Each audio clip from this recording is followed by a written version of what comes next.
সে কাজ না করে তোর করে না লাগাই, তাহলে আমার সন্তান খাবে কি, আমার স্ত্রী, আমার মা বাবা পরিবার খাবে কি? বলে না যে আমি যদি জমির মধ্যে চাষাবাদ না করি, ইনকাম না করি, কামাই না করি, রাজমিস্ত্রির কাম না করি, কাঠমিস্ত্রি কাম না করি, ইঞ্জিনিয়ারিং না করি, আমি যদি দুনিয়ার কাজ কর্ম না করি, তাহলে আমার পরিবার খাবে কি, আমার সন্তান খাবে কি, আমার ছেলে মেয়ে কি খাবে? তাদের খাবার রোজগারের জন্য, ছেলের খাবারের জন্য, মেয়ের খাবারের জন্য, স্ত্রীর খাবারের জন্য, মা বাবার খাবারের জন্য ইনকাম করতেছি। এই কথা বলে অর্থাৎ টোটাল তার প্রশ্নের উত্তর হচ্ছে, যদি আমি দুনিয়ার কাজকর্ম না করি, তাহলে আমার স্ত্রী, আমার পরিবার, আমার সন্তান তারা কি খাবে? এই কথা বলতেছে না? ফজর, যোহর, আসর, মাগরিব, এশা ছেড়ে দিয়ে দুনিয়ার মধ্যে লিপ্ত, দুনিয়ার সমস্ত কাজকর্মের মধ্যে লিপ্ত হয়ে গেছে। জবাব আসছে, আমি যদি এই দুনিয়ার ফিকিরে, দুনিয়ার লাইনে যদি আমি না করি, তাহলে আমার পরিবার চলবে কিভাবে? আপনি কি একবার চিন্তা করলেন যে আল্লাহ আপনাকে 10 মাস আপনার মায়ের গর্ভের মধ্যে খাবারের ব্যবস্থা করে দিয়েছিলেন? ওই আল্লাহকে আপনাকে এখন খাবার খাওয়াতে পারেন না? দুনিয়ার কোন আলো বাতাস নাই, দুনিয়ার কোন খাবারের পরিবেশ নাই, দুনিয়ার কোন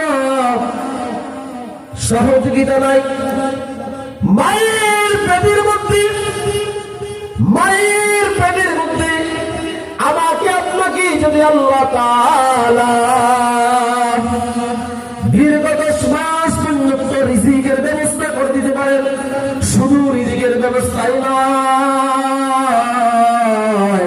অনেক সময় আমার মা, আপনার মা ঘুমের মধ্যে, ঘুমের কারণে ডান দিকে চাপ, এইভাবে কাজ হইতে যাইয়া আমায় আপনি যখন মায়ের গর্ভে, আমি আপনি যখন মায়ের পেটের মধ্যে ছিলাম, ওই অবস্থায় মা যদি একটু উল্টা পাল্টা ঘুমাইতো আবার আপনার উপর দিয়ে, তাহলে চিন্তা করেন তো আমার আপনার অবস্থাটা কেমন হতো? আল্লাহকে হেফাজত করেন নাই, আল্লাহকে নিরাপত্তা দেন নাই, দিচ্ছেন না? মায়ের পেটে আল্লাহ তাআলা 10টি মাস আপনাকে নিরাপদ সহি সালামত রাখলেন। জিনের ক্ষতি থেকে, জিন তো বাচ্চা নষ্ট করে না। কত নারী আছে বিয়ে হয়েছে আজকে 20 বছর, 15 বছর, 18 বছর, সন্তান হয় না, বলে নষ্ট হয়ে যায়, নষ্ট হয়ে যায়, নষ্ট হয়ে যাচ্ছে না। তাহলে আমি আপনি যে আসলাম দুনিয়াতে, আপনাকে যে আল্লাহ তাআলা মানুষের ক্ষতি থেকে, জিনের ক্ষতি থেকে আল্লাহ তাআলা যে রক্ষা করে, হেফাজত করে, এই দুনিয়ার মধ্যে আল্লাহ তাআলা যে আমাকে আপনাকে এই পর্যন্ত হায়াত দিয়েছেন, এনেছেন, লালন পালন করেছেন, লালন পালনের ব্যবস্থা করে দিয়েছেন, এটাকে আল্লাহ করেন নাই? আজকে আপনি দুনিয়াতে কি খাবেন? সামান্য কিছু খাবারের জন্য, ঘর থেকে বিল্ডিং করার জন্য, ঘরের মধ্যে দামি দামি ফার্নিচার, ঘরের মধ্যে এসি লাগানোর জন্য আপনি মালিককে ভুলে গেলেন, মালিকের আপনি পথ থেকে দূরে সরে গেলেন। ও মুসলমান, আপনি কি একবার চিন্তা করেছেন আপনার খাবারের ব্যবস্থা কে করেন? আল্লাহ। আল্লাহ তাআলা কোরআনের মধ্যে বলেন, ইয়া আইয়ুহান নাসু বুদু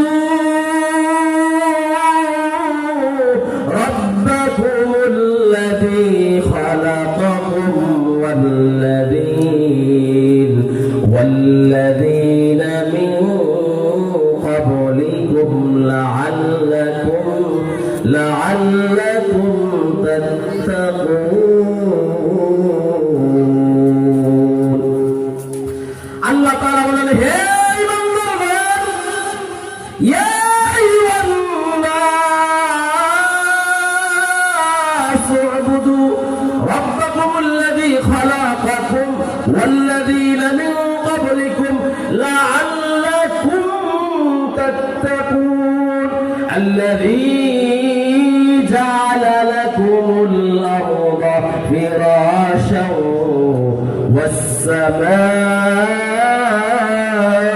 والسماء بناء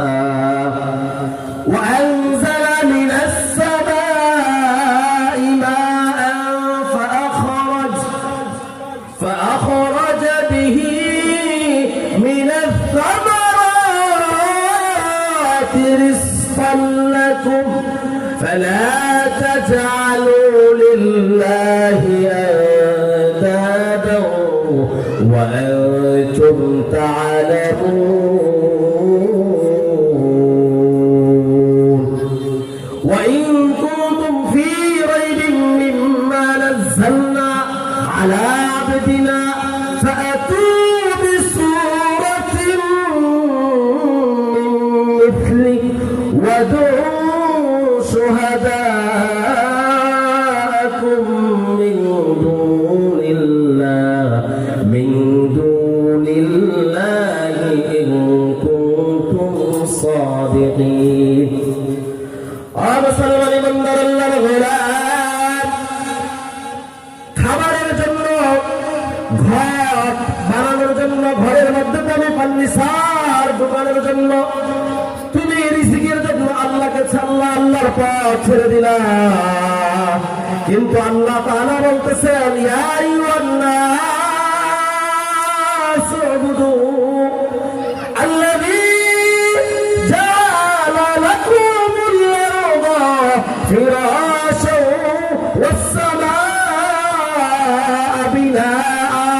আমি আল্লাহ এই আসমানটাকে ছাদ হিসেবে বানাইলাম এই জমিনটাকে তোমাদের জন্য ঘর হিসেবে বাসস্থানের ব্যবস্থা করলাম এবং তোমরা কি খাবে এই জমিনের মধ্যে ফসলাদি সব কিছু করলাম আমি আল্লাহ আসমান থেকে আসমান আল্লাযী জাআলা লাকুমুল আরদা ফিরাশাও ওয়াস সামাআ বিনাআ আমি আল্লাহ আসমান থেকে রহমতের বৃষ্টি দেই আমি আল্লাহ আসমান থেকে রহমতের বৃষ্টি দেই পানি দেই এই পানিটা যখন তোমাদের পুকুরের মধ্যে যায় তখন আমি আল্লাহ কুদরতিভাবে তোমাদের পুকুরের মধ্যে মাছের ব্যবস্থা করে দেই বলেন সুবহানাল্লাহ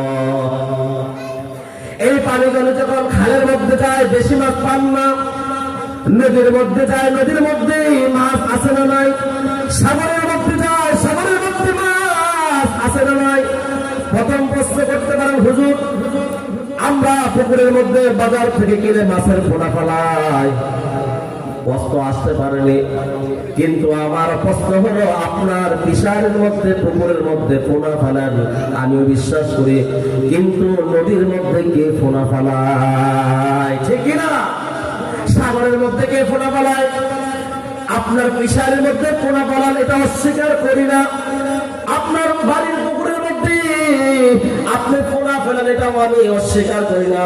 কিন্তু নদীর মধ্যে কে পোনা ফেলায় কে আদার দেয় নদীর মধ্যে কেউ মাছের আদার দেয়নি বলেন সাগরের মধ্যে কেউ মাছের আদার দেয়নি দেয় না আল্লাহ তাআলা বলেন আমি না আমি আল্লাহ আসমান থেকে রহমতের পানি দেই যে পানি জমির মধ্যে পড়লে যেই পানি জমির মধ্যে পড়লে জমির মধ্যে দাম হয় তরকারি হয় এই যে আমরা খাইতেছি রিজিকের ব্যবস্থা এটার ব্যবস্থা সিস্টেম চালু